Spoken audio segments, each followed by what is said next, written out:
Welcome to the Play Podcast with me, Douglas Schatz.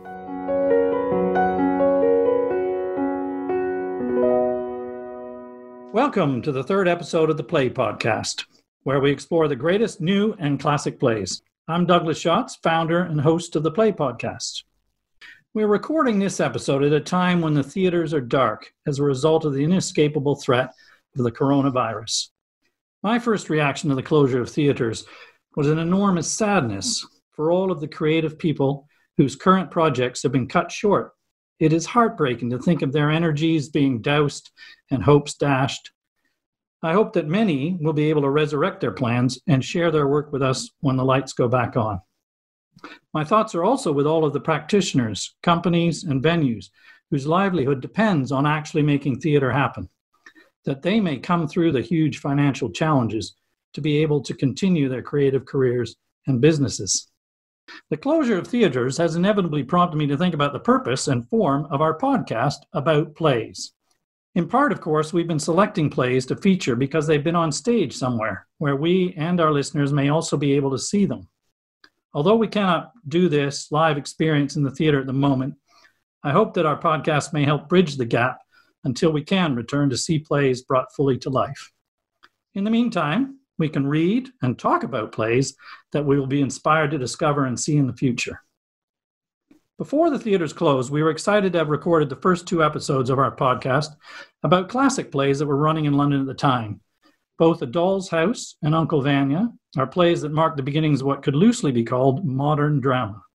This week, modern drama takes a further significant step forward. Our curtain rises on a bare interior. Left and right, high up in the back wall, are two small windows, too high to reach standing on the floor. The curtains are drawn across these windows. Center stage sits an armchair with a sheet draped over it and what looks like the outline of a figure underneath it. Downstage right, two dustbins sit beside each other, also covered by a sheet.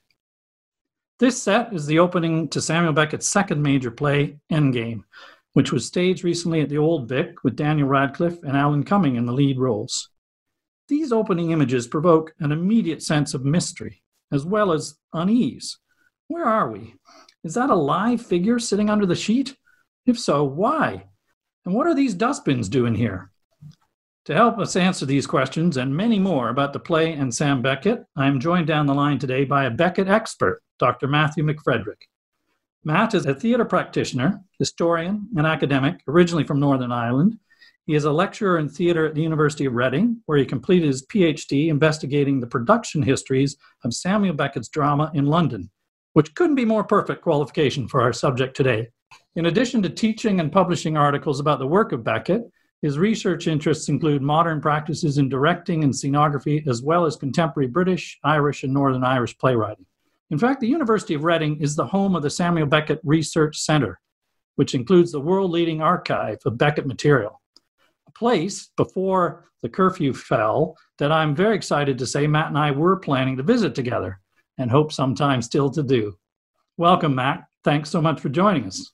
First, I want to start with the standard first question of our podcasts. Matt, where and when did you personally first encounter Endgame or anything written by Beckett? And what impression did it make on you? Every time I'm asked this question, inevitably I have the same answer, and I always get teased by my friends, partly because of my background and where I sort of encountered Beckett. So yes, to cut a long story short in that respect, I encountered Beckett, first of all, at Pretoria Royal School in Enniskillen, which is the school that I went to growing up.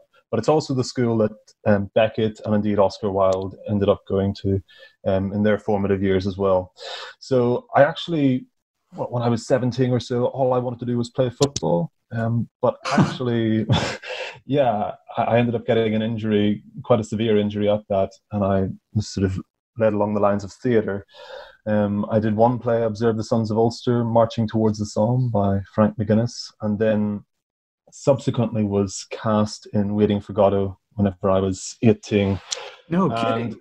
Yeah, in many respects, that sort of changed and became a catalyst for me getting into theatre. What role were you? What part were you? I was Vladimir, yeah. So very tall, gangly 18-year-old who had a very bad knee and ended up developing that sore knee into Vladimir's much famous limp around the stage. That was your football injury. That was my football injury, replicated on stage. Yeah, my knee actually locked during one of the live performances. Oh my God! It wasn't very pleasant, but yeah. So did you understand the play when you were doing it at that point at 18?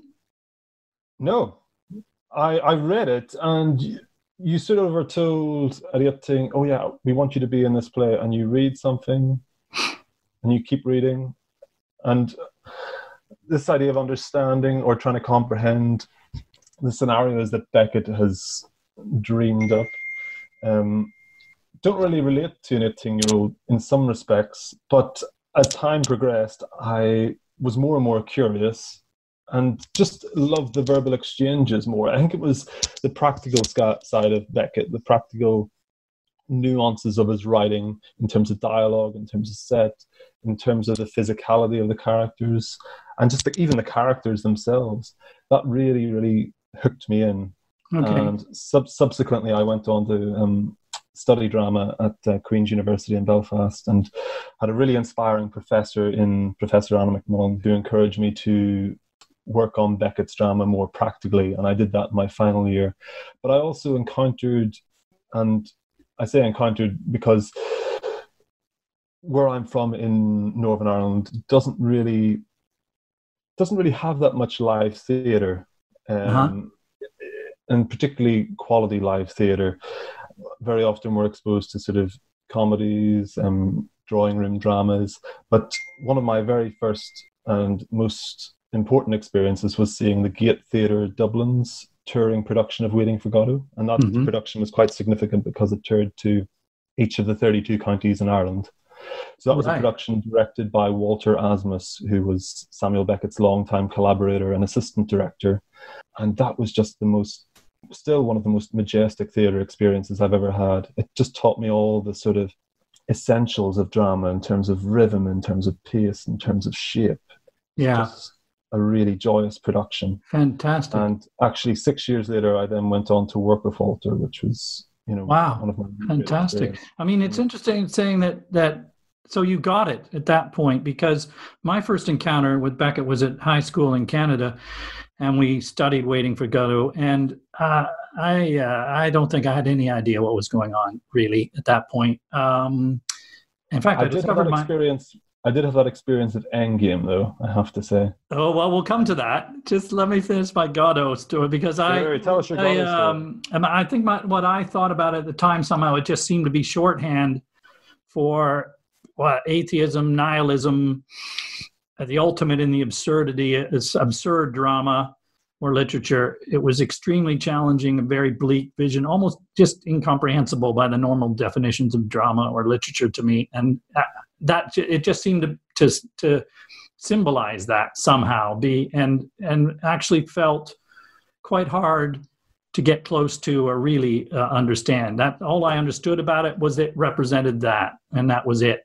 And when you saw no, so I hadn't seen a production until quite late. I came to London in my early 20s, and I saw a production at the National, and I realized one thing was that how funny it was in places. And I, of course, never got that when I first read it, or we were forced to study it at high school. That didn't come across at all. So, what I took away as well was that, and we'll talk about this more in general, is the bleakness is balanced in some form by comedy at times, obviously, which makes it palatable to actually sit through. I mean, that the play, that was his first, obviously, major play. And as I said, it seemed shocking even when I was studying it as a student. Do you think that and his plays, that and Endgame, remain as shocking to us in our time? Perhaps shocking isn't the right word, but perhaps a little less familiar. It strikes me as if Beckett's work, in some respects, when you encounter it, it's very unfamiliar for a lot of people for the first time. But the more you sort of peel back the layers of the text, the more you peel it back in performance, the more you think about your own life from a distance, the more you actually realize that Beckett does connect with the everyday. Beckett does connect with our own situations. And I think that's why he connects with a lot of people, not only in the UK, not only in France, not only in Ireland, but around the world. You know, he's talking about situations that everyone can relate to. Well, it's interesting you say that, because on the surface, that would be hard to credit. These are not realistic situations that he's creating. I mean, you know, we talked about that opening setting of Endgame and the staging of Godot. These are not landscapes that we recognize day to day. It's not like the drawing rooms of Ibsen or Chekhov. And so, you know, there's something almost metaphoric about where they're set. And I guess we're relating to it, as you suggest, in that form. But even then, it can be really challenging. The language and the predicaments, the repetition, numbers of elements of it just seem quite alienating. Definitely. I get this from my students all the time. And recently at Reading, I've been teaching a module called Radical Forms and Practices in Theatre. And inevitably, Beckett has came up quite a bit, given my own interests and research background. And some of my students picked up on this in the class, and they said, "Yo, man, what's happening here with these dustbins in Endgame?" Yeah. And actually, you know, on the one hand, I'm sort of confronted by trying to articulate why the dustbins are there, for example. But on the other hand, in the past few weeks with what's happened with the coronavirus, you sort of realize, oh, this is actually really pertinent. This is actually really relevant for how we maybe treat old people, how old people are maybe confined or restricted or not given the same advantages as young, sprightly people who are able to go to the shops and pick up toilet roll or pick up groceries very accessibly. Yeah, and of course, old people can be left behind. Something about our ultimate physical destiny in terms of decrepitude and death, obviously. I think that one of the amazing things about the dustbin images and Nag and Nell's being stuck in them is initially, of course, it is shocking, and you do spend a bit of time trying to figure out what they're doing there and what that means, their life must mean. But actually, it's incredible how quickly you just accept that they're just there and stop really asking the same questions about how did they get there? What is their life really like inside this dustbin? Why are they, in rational terms is what I'm saying. Somehow you just start to accept that is their existence. And then you listen to them and you watch their relationship, etc. But, you know, without thinking too graphically about what this all is about or what it means or where they've come from. Exactly. The relationship's so key because I think it really just draws you in. Yes. So where in his life and the experiences of life did Endgame come from? Endgame for Beckett was one of his favorite plays. That was something that he continually came back to. And I think part of the reason for that was because it was such hard work for him to get to that point with the play. With Godot came quite quickly in terms of the writing process, in terms of how long it actually took him to write it. But with Endgame, he started writing sort of snippets and fragments as early as 1952. And if you're really interested in the sort of genetic process of Endgame, I'd really recommend the Beckett Digital Manuscript Project's book on the genetic criticism of Endgame. But yeah, those early fragments are in 1952. And then he went through various iterations of the text or various manuscripts. So it was famously, one manuscript was avant fin de partie, so before Endgame. But he also initially called the play Ham, H-A-A-M, as opposed to H-A-M-M. These iterations included a song within the performance, included a younger actor, included different snippets that we don't see in the final polished version of Endgame. But what you get with the final version of Endgame are lots of emotions, I suppose, from Beckett's own life. His mother had just died. His brother. Yes, his brother had just died, wasn't he? Just died. Yeah. And these experiences, you know, really sort of stuck in Beckett's mind and really in some respects, inspired him as a writer at this particular phase in his life. He was talking about his brother. He was, I think he might have been with him in Ireland while he was dying and his illness, and he described it. Yeah, sorry, because he talked about the slowness of this particular process, and in many respects, trying to maintain dialogue when you know the end is near, or trying to sustain dialogue, is echoed in Endgame itself. Yes, he said that watching his brother's last illness was like waiting tied to a chair, which is obviously a very specific image for him. And I read as well that he had been reading the book of Genesis shortly before or during the writing of Endgame. And you can see, I guess, in the world of the place or the outside the set, the sense that the flood has occurred potentially out there. And I discovered that the name of Noah's surviving son was Ham, which is, I guess, where he got that from. I don't know what you mentioned earlier, the two different spellings of Ham. What did they signify? Was there something about that difference?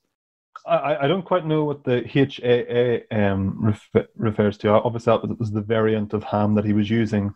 But yeah, you're very much correct in terms of these arguments about where the name derives from. Some people refer to it as being Ham, as in the Ham actor. Other people think of it as Ham and Hamlet.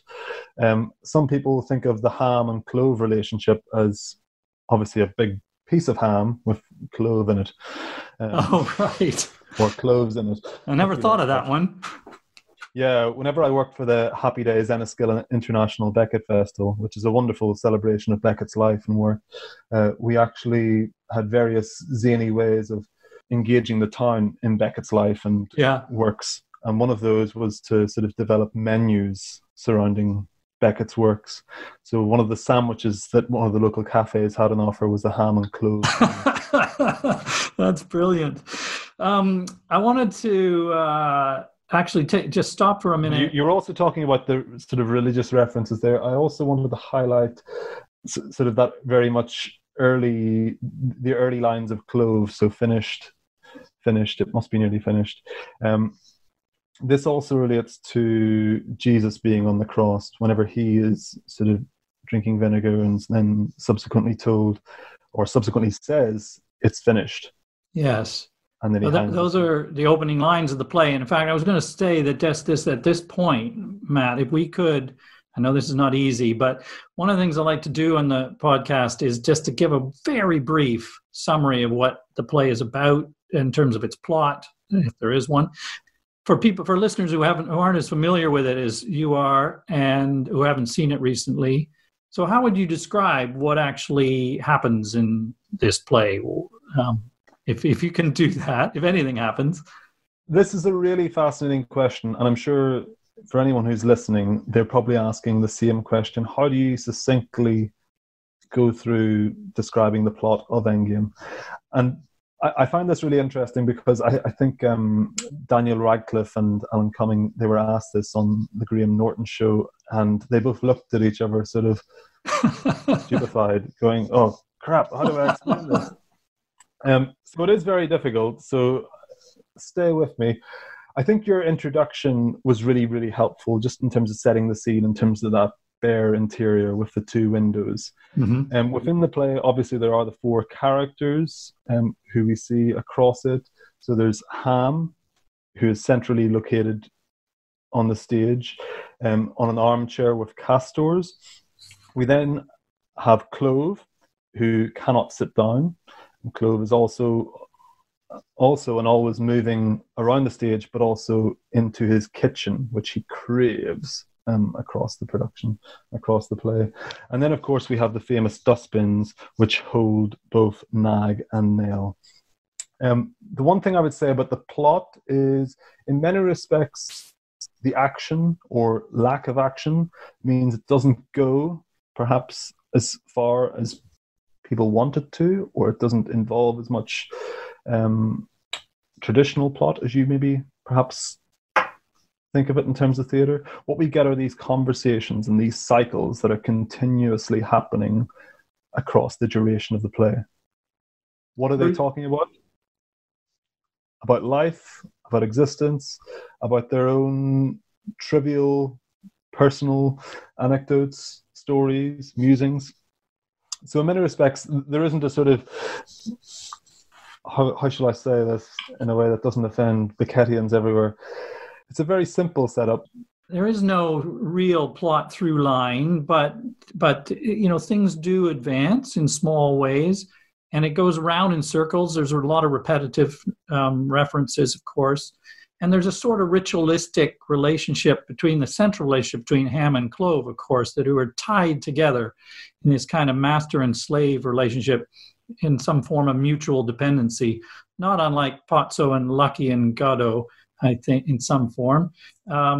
And one of the fundamental questions of all that, I mean, firstly, there's questions about what happened to these two? Why are they there?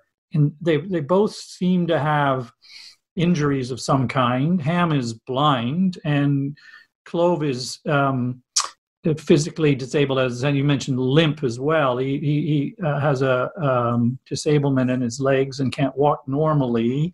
And he can't sit down at one point, it says. He's not able to sit down, whereas, and Ham is not able to stand up. So they've somehow sustained some injuries of some kind, although not very specific. We don't know how it came about.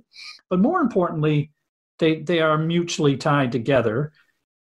And Ham treats Clove like a servant. But the big question throughout is always, why does Clove not leave? Why is he doing whatever Ham orders him to, and who very occasionally, most of the time treats him very badly? Why does he not leave? Well, partly because I don't know what there is out there to go to. But what do you make of that, and that central dilemma about that relationship? It's a very big question for the play. In some respects, Beckett isn't very keen to answer this himself, as you can imagine from his elusive nature in answering such questions about his work. Mm-hmm. Why doesn't he leave? It's precisely for the reason you perhaps suggest, is that he is tied to Ham. Ham sort of governs him, and this is echoed at the very ending of the play. Whenever we see him prepared and ready and almost armed to leave. Yes. But he doesn't leave. There's this sense of paralysis within this space, so they're confined to this space. They can't escape the space. Clove very much is entrapped. And indeed, all these characters are entrapped by the space that they inhabit. Yes.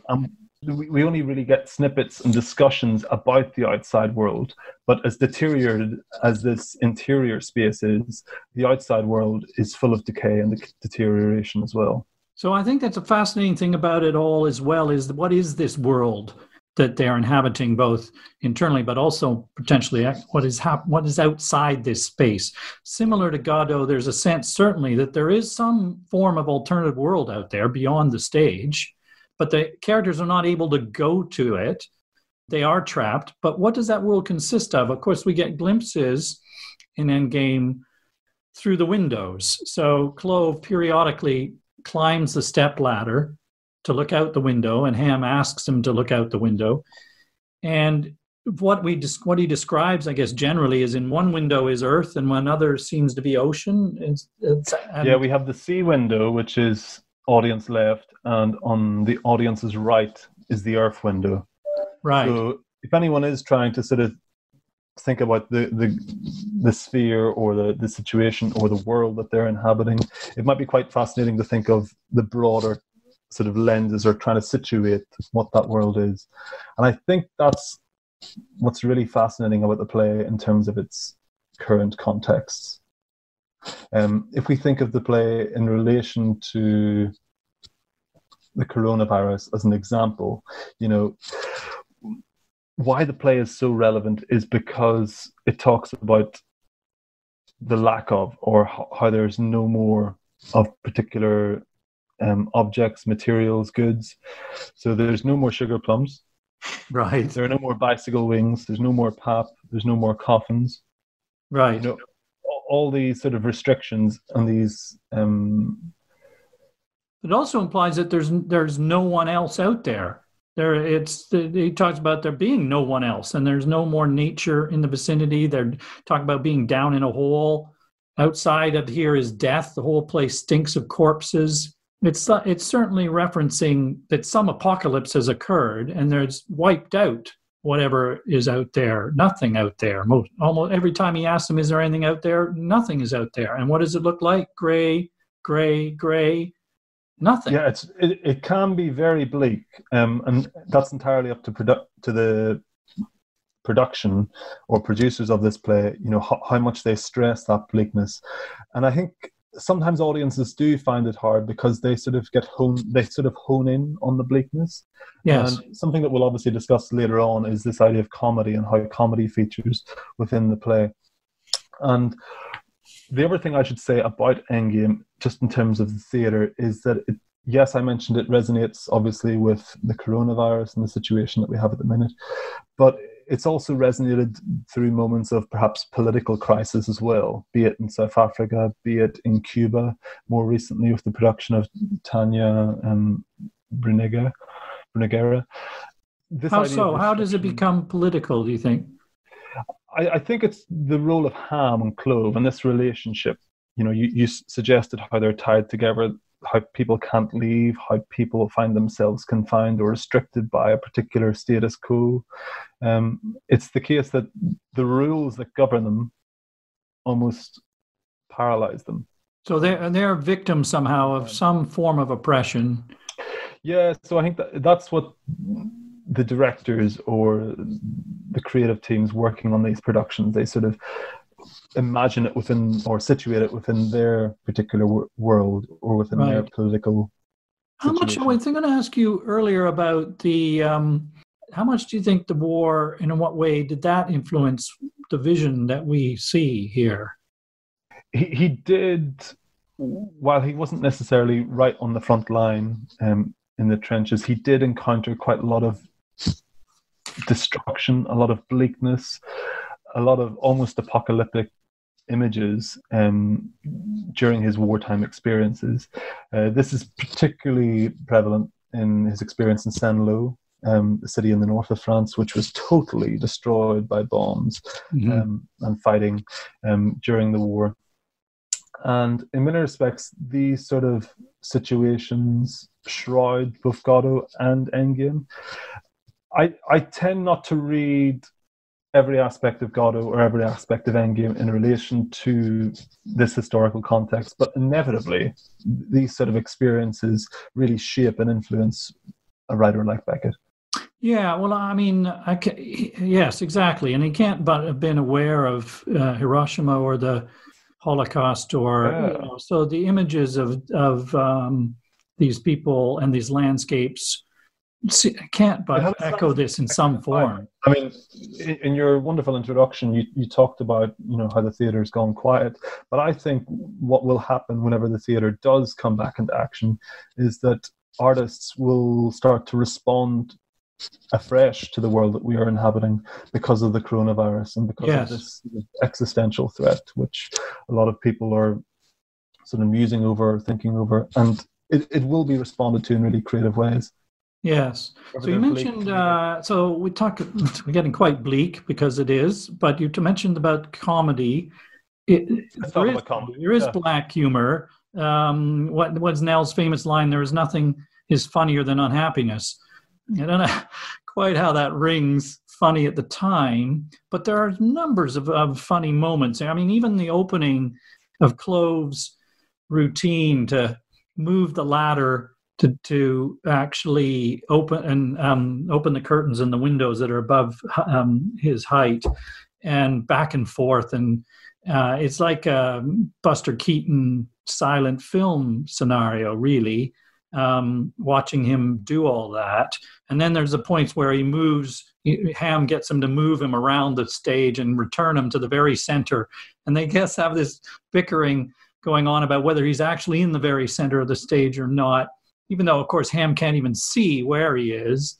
And there's the flea powder at one stage where Clove thinks he's got a flea, and he's frantically pouring flea powder down his trousers in a kind of, like a vaudeville skit. So that, this happens, but what does that do to the overall production? Does it feel right? Is it just to somehow give us some relief from this bleakness? Yeah, I realize we've been talking about various bleak themes, but the one thing I should stress is that Beckett is a very funny writer, and this is very much evident in Endgame. I've seen 3 productions of the play, and very often there's this sense of the company trying to balance the sort of darkness with the comedy constantly. It's a black comedy, there's no getting around it. But what I've noticed whenever I have seen the play is that if you spend too much time thinking about these dark overtones, it doesn't stand up. It doesn't sort of connect with audiences members. If you're perhaps too comedic, if you stress the comedy too much, it's hilarious, it's funny, but how do you balance the two is really, really key. Yes, I mean, it's very hard to spend an hour and a half, 2 hours of nothing but bleak, clearly, as an audience. Yeah, and you said that wonderful quote from Nell, nothing is funnier than unhappiness. You know, whenever Beckett was working on Godot for the first time, he sort of used this analogy to Roger Blanc, nothing is funnier than the grotesque. Right. So again, this idea of comedy seeping through his work, these themes of humor, but also this sort of grotesqueness. Really that applies to Nag and Nell, doesn't it? Because their predicament, I mean, they're literally living on stumps in theory, that without legs, in these dustbins is grotesque in the extreme. But there are moments in their relationship which are funny and also touching, I find. I mean, I thought not to spend too much time on the very current production, but I thought it was some really lovely moments in this current production of the Old Vic between them of humor, but also real touching love even between them. Yeah, so that was Carl Johnson and Jane Horrocks, yeah. Jane Horrocks, yeah, they were absolutely magnetic together, I thought. They were. What became, it was just such a touching relationship. There was an element of romance, an element of cheekiness about their performance. Yeah. And what made it really magnetic was the sort of slowness that they brought to the performance. So they took their time with all those words. They took their time with their movements. And that really brought out the comedy. It really showcased it in ways that really appealed to a broad audience, such as the Old Vic. Yeah, I mean, I thought they almost stole the show, really, because it can do that. The Nag and Nell relationship, definitely. I felt like I would even wanted more of them, because in point of fact, there's not that much through the whole play. Nell in particular doesn't get a lot to do. Exactly. But so I would some sense of disappointment about that actually in that production, because they were so good.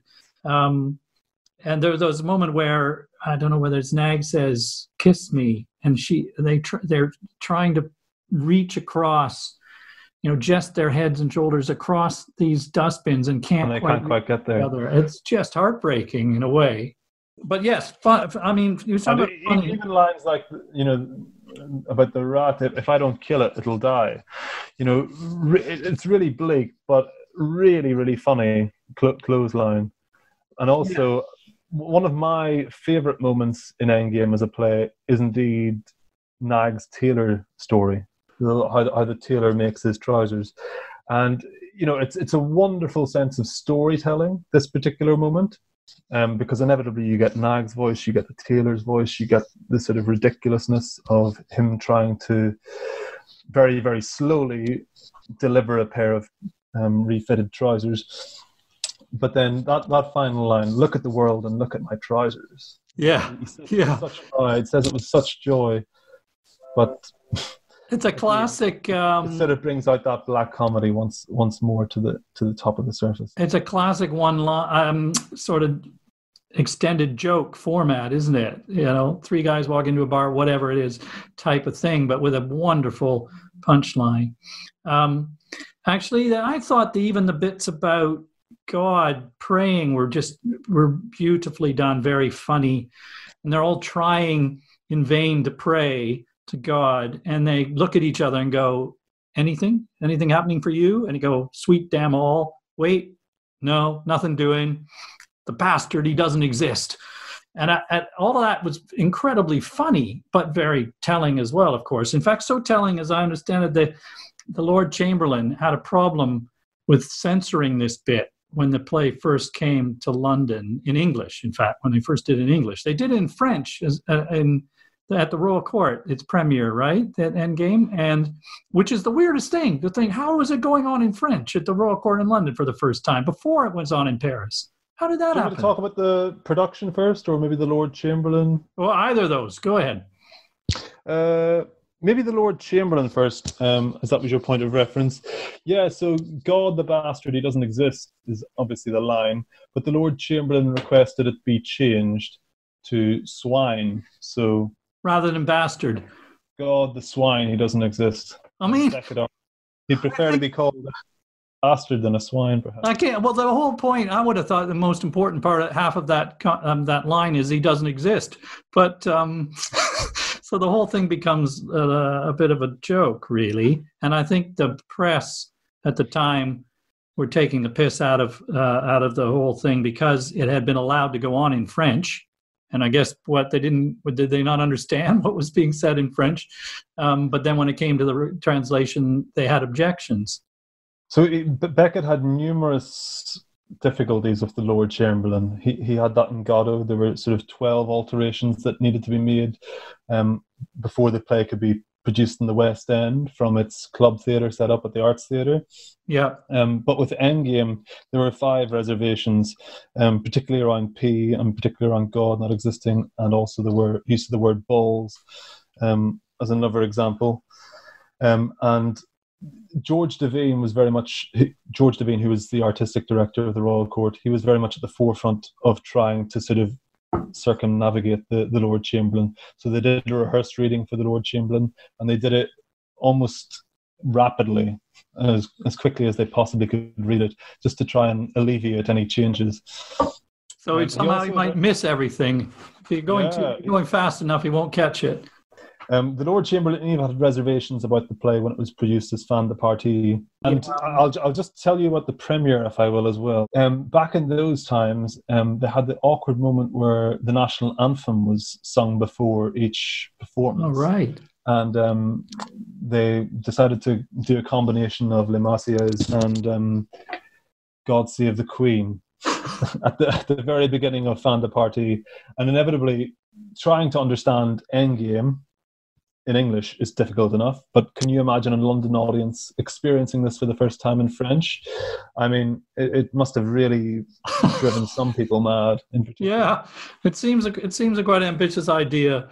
And interesting you're saying about, we come back to that bit about writing in French, and it strikes me that, interestingly, he translated his own work in English, because one of the things that always impresses me and I enjoy about Beckett is the language itself. We talked about humor, but it's also incredibly precise, it seems to me, and just a joy in itself at times, and is the source of some of the humor, the language in its own right. He was as we mentioned earlier, he was a linguist, but he apparently said he mistrusted language, that it was a screen behind which truth lay. So what do you make of that? That he was, because I think the language is wonderfully precise at times, although there are other times where he's obviously aware that language is very malleable and that it can sort of be used glibly and easily, and mean a great deal or not very much, or mean something other than what it's actually saying overtly. And a lot of that goes on, doesn't it, in this play and his plays? Yeah, it's very precise, the language in Endgame in particular.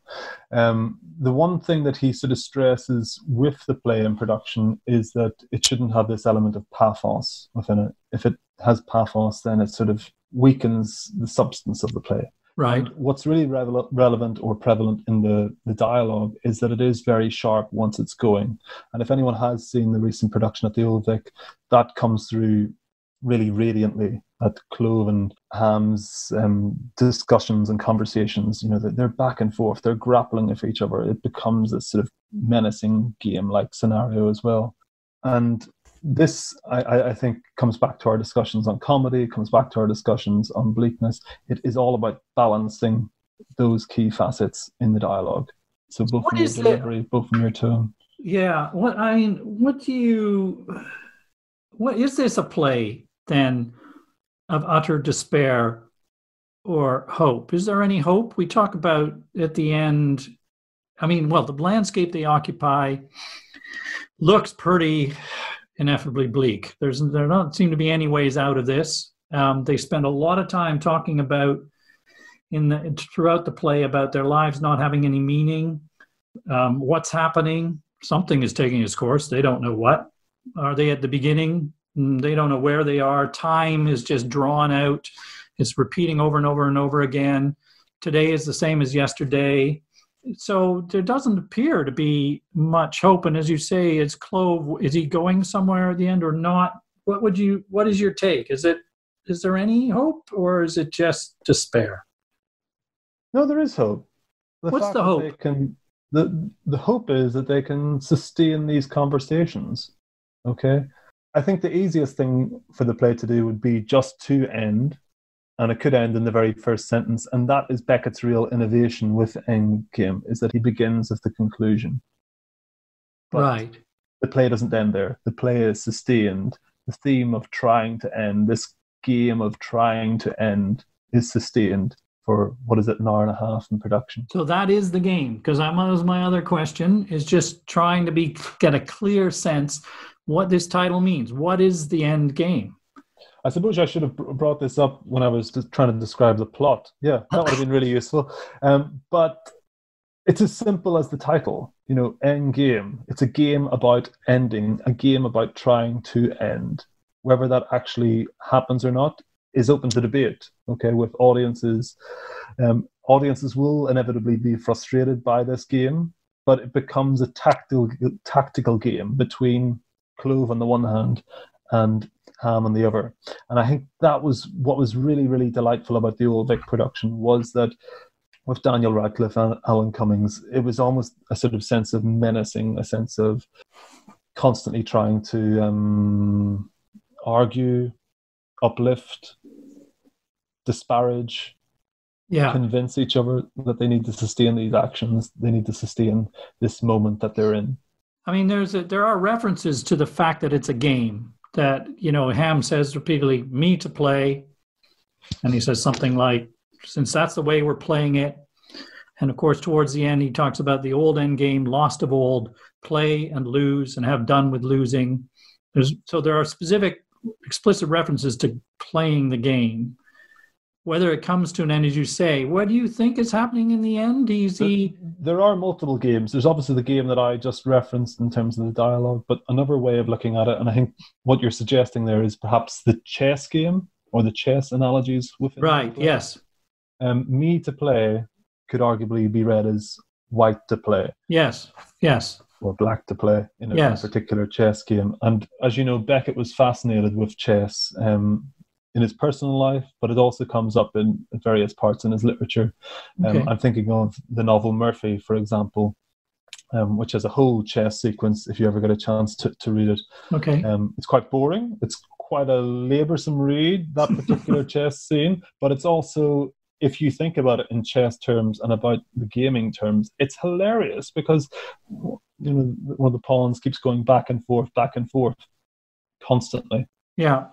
So sorry, go on. I was going to say, one of the questions I have about, what is the ending of this game? What is going on through this game is that there are short exchanges of dialogue, as you say, quite rapid, one line back and forth. But then there are, 2 or 3 occasions in the play where there are long story speech. You mentioned Nag's Taylor's Tale, but Ham has at least two long speeches where he's unfolding in some gradual way a story about someone who's come to petition him. It starts on Christmas Eve, which obviously has some sense of importance, and there's a boy on behalf of a boy, and at one stage Clove says he sees out the window a little boy. Whether he does or not, it's unclear. Possibly not. And you're clear, it seems in the speech... That's a reference to earlier iterations of the text as well. Right.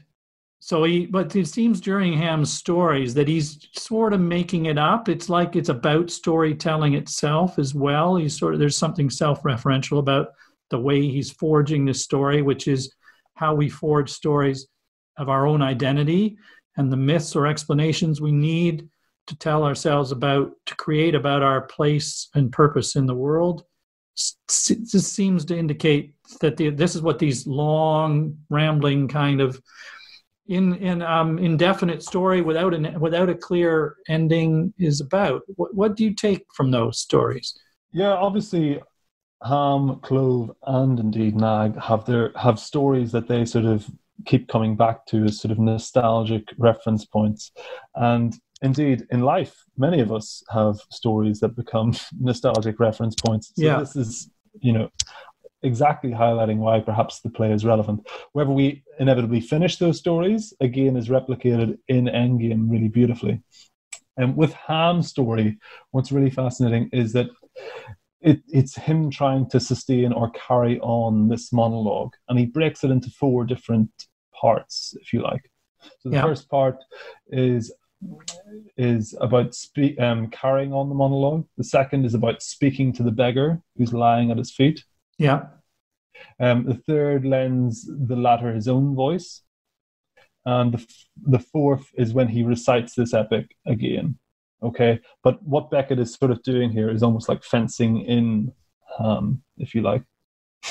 Fencing him into this monologue, fencing him into this situation that he's in. Okay. What he keeps coming back to and repeating and going round and round, is that the idea? Yeah, I mean, it's, again, we talked about these cycles. He's stuck.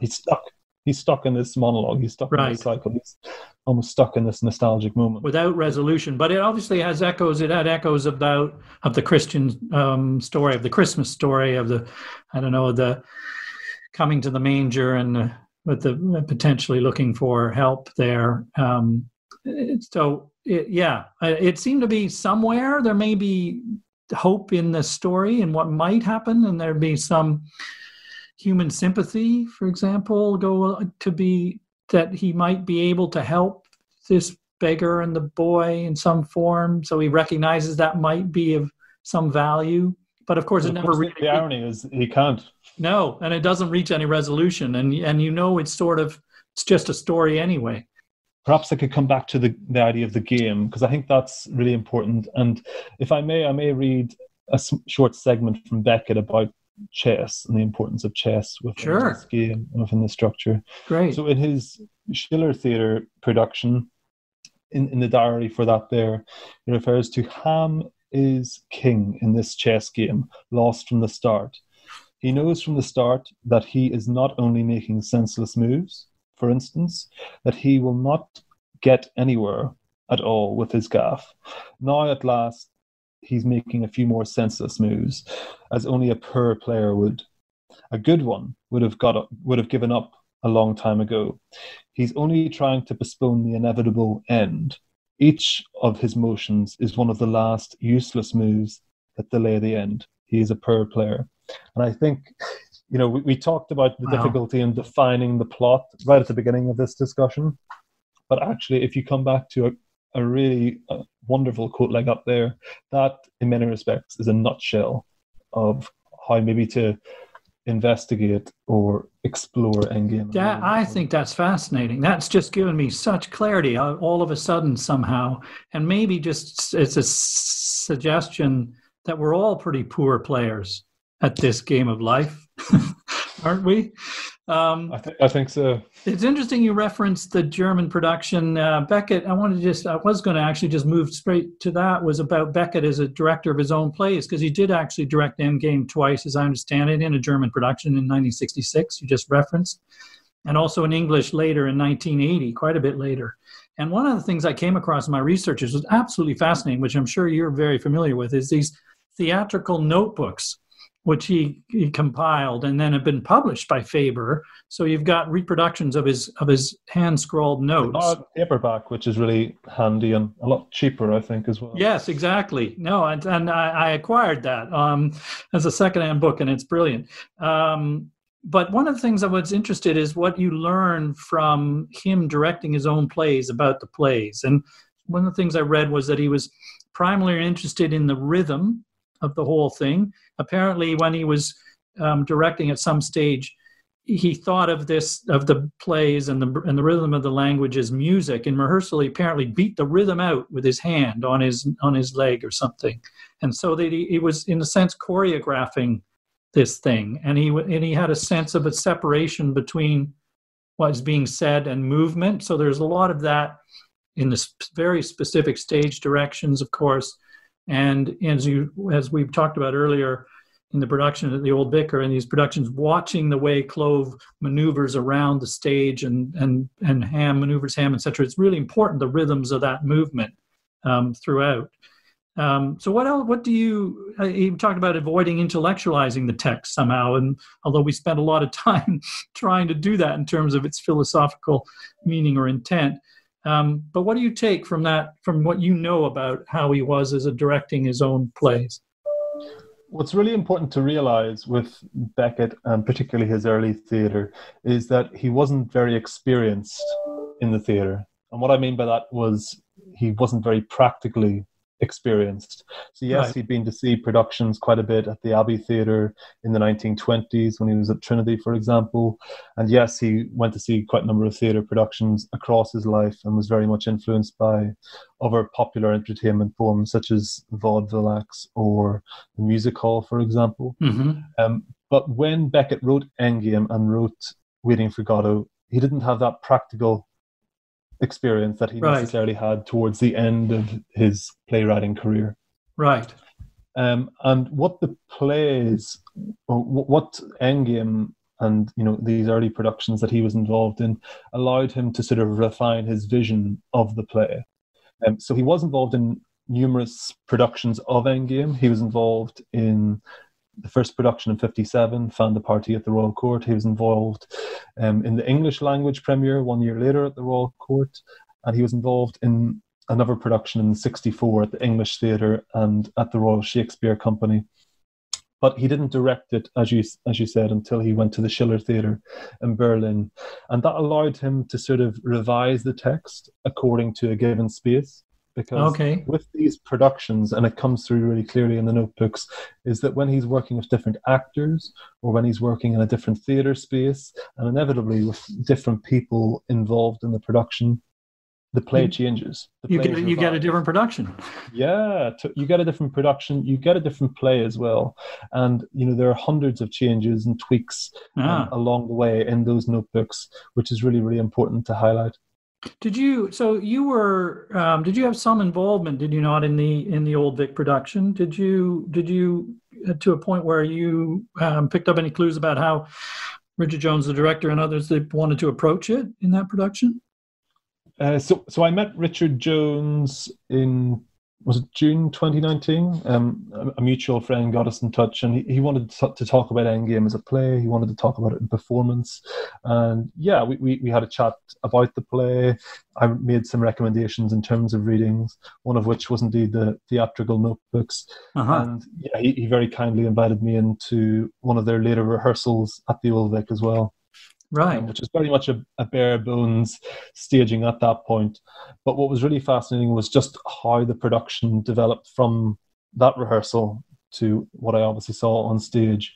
And what was really, really apparent, and in many respects this is apparent in a lot of theatre productions, but more so with Beckett, is just how important pace and rhythm is to the production. Yeah.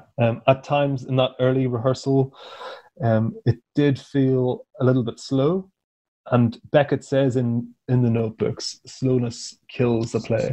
Right. And by the time it made itself to the Old Vic stage, what was really, really wonderful for me in terms of that particular performance was, yes, how it balanced the comedy with the sort of darker sides of the play, shall we say? Yeah. But also just how it got through the play. It kept the play moving, which again is another note that I think Walter Rasmus, who worked with Beckett on the 1980 production at Riverside Studios, that was one of his main notes, was keep the play moving. Yes, I think you end up, as a result, you certainly are with it, and it's never less than gripping and provocative. But sometimes you don't entirely get every nuance of the lines or the stories that are being told, the philosophy that's coming out. It's moving past you at a pace that you won't necessarily pick that up in explicit detail, but obviously you can't absorb it in production. No. But certainly when you come back to it, when you analyze the text in detail, you can pick up on religious. Exactly. Now, we're just about out of time, Matt. I just wanted, actually, referencing the Old Vic production, unfortunately, of course, as I'm sure many are aware, given the current crisis, the production was forced to close 2 weeks early. I was lucky enough to see it, as you were, Matt. And I'm very glad I did. And it provoked certainly my interest in this play and to do this podcast. I was pleased to discover yesterday it was announced that the production will be live streamed to those who held tickets for the performances canceled in the last 2 weeks of the run, which is great. I hope it might even be made available to a wider audience to be able to. I hope so too. Yeah. Yeah. I'd love to see it again. Before we wrap up, Matt, there are normally 2 questions that we ask our guests. The first is usually to recommend a play you may have seen recently, but that's possibly less relevant. But what I would maybe ask you is to give us a suggestion of 1 or 2 of your favorite plays that we could read while we're stuck at home and could look forward to seeing when they're next on stage near us. One that you can actually read and you can also see for the next month, I think, is Cypress Avenue by David Ireland, which the Royal Court and Abbey Theatres have made available online. So I think it's on their websites, but it's also on YouTube. I would also strongly recommend reading the text, because the text is just really glorious in this particular play. It's the premise of the play, which is hilarious in itself, is that the central character believes that his baby granddaughter looks like Jerry Adams.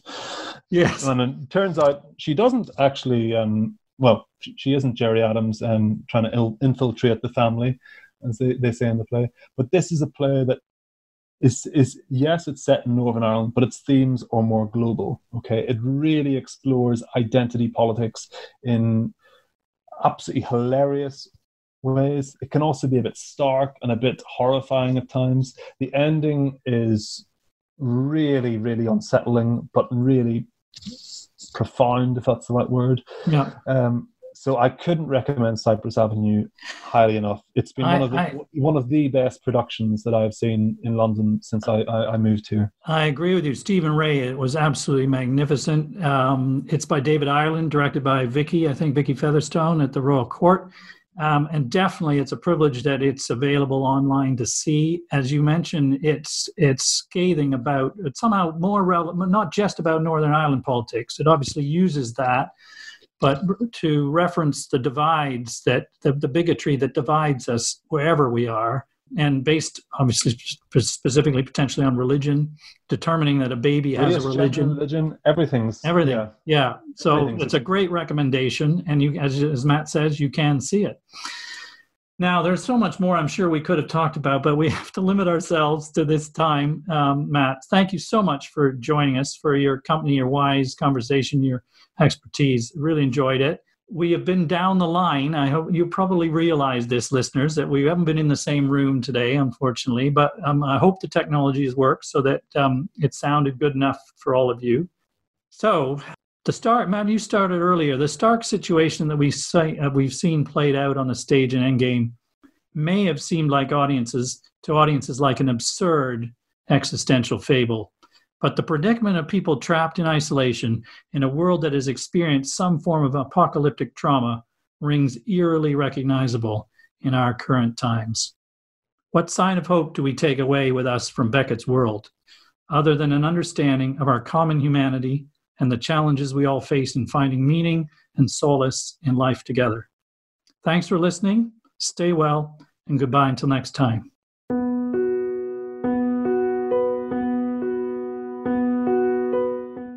Thanks for listening.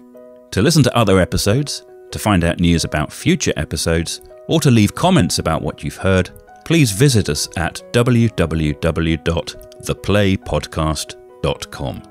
You can also follow us on Facebook or on Twitter at ThePlayPod.